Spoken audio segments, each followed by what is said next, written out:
దాడులు చేసి ఊచకోతలు కోసి నిలబడ్డటువంటి పార్టీ, గెలిచినటువంటి పార్టీ, దళితుల్ని మరి ఊచకోత కోసి. అలాంటి ఈ పార్టీ దళితుల గురించి లేదా దళిత మహిళలకు అవమానం జరిగింది, దళిత మహిళలను వివస్త్రాలు చేసి నడి రోడ్డు మీద తిప్పిన చరిత్ర తెలుగుదేశం పార్టీ. మరి ఎక్కడనేది కూడా చెప్పమంటారా? ఇదే విశాఖపట్నం పెందుర్తి మండలం జరిపోతులవారిపాలెం అనేటువంటి విలేజ్ లో ఒక తెలుగుదేశం పార్టీ ఆఫీసు కట్టుకోవడానికి లోకల్ గా అక్కడ ఒక దళిత మహిళ ఇల్లు అడ్డం ఉంటే ఆ ఇల్లు కూల్చివేస్తున్న సందర్భంలో అడ్డం వచ్చినటువంటి మహిళను వివస్త్రణ చేసి కొట్టినటువంటి చరిత్ర వీళ్ళది. వీళ్ళు పెద్ద మనుషుల్లాగా మాట్లాడుతూ ఉంటే ఆశ్చర్యమే. సరే, అది అలా వచ్చాడు. నేను ఇంకోటి కూడా మాట్లాడదలుచు. సరే, అరెస్ట్ గురించి, మద్యానికి సంబంధించి అరెస్టు చేస్తారు, చేయండి అరెస్టులు. ఇప్పుడు నేను ఒకటే చెప్పదలుచుకున్నాను, జగన్మోహన్ రెడ్డి గారిని 16 నెలలు జైల్లో పెట్టినటువంటి చరిత్ర తెలుగుదేశం పార్టీది, కాంగ్రెస్ పార్టీ.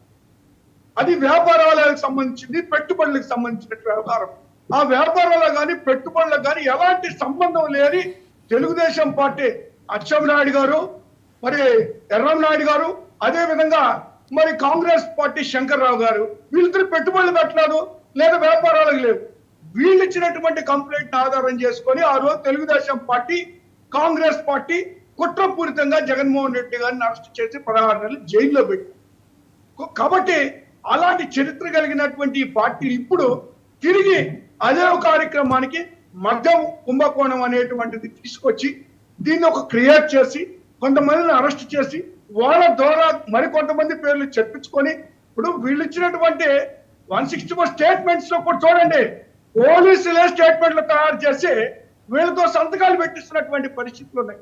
అవి ఆధారం చేసుకొని మరి ఇద్దరు మరి ఐఏఎస్ ఆఫీసర్లుగా చేసినటువంటి వాళ్ళని అరెస్ట్ చేయడం, వారి తర్వాత మళ్ళీ ఇప్పుడు జగన్మోహన్ రెడ్డి గారిని అరెస్ట్ చేస్తామని వీళ్ళు ముందే ప్రకటనలు చేయడం, ఆ కేసు సంబంధించి పూర్తి వివరాలు ఏ ఒక్కరికి తెలియదు, దానికి సంబంధించినటువంటి విచారణ జరుగుతా ఉంది.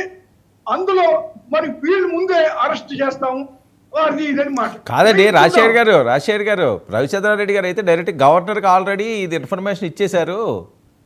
ఎప్పుడు అవుతారో కూడా చెప్పలేని పరిస్థితి, బిఫోర్ మహానాడు ఆఫ్టర్ మహానాడు అన్నట్టుగా అంటున్నారు.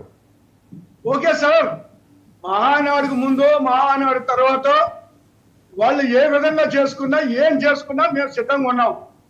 మేము ఒకటే చెప్తా ఉన్నాం,